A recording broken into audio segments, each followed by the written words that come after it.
This is Dylan with the Embroidery Warehouse, and today I'm just going to show you a couple things about these fuse housings and how to install or remove them. So in this case I already have them out, but we're going to have the two different types of fuses. That's going to be 15 amp and 5 amp. So the 15 amp usually is a unique type of fuse like this, where it's going to be a silicone type of fuse. It's more heavy duty.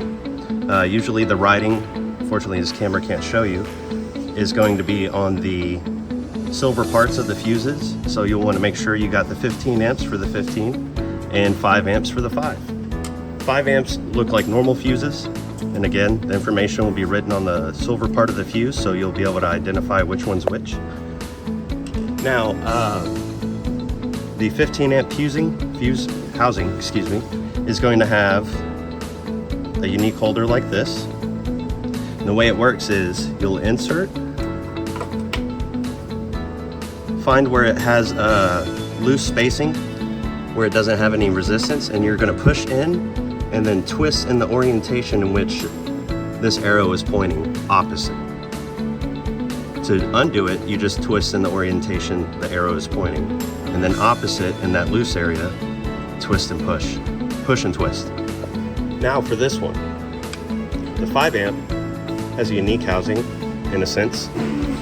It has just a regular screw and the fuse sits in like this.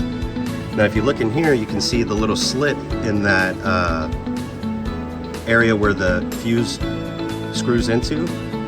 Now this can be problematic in some cases, because once you insert and twist,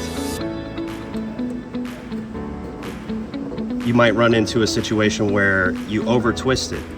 Now if you over twist it, you might end up in a situation like this where it breaks off the area where it twists onto, and it gets basically over this little octagon here, which causes it to basically lock in, and it can break off the area in which houses the fuse.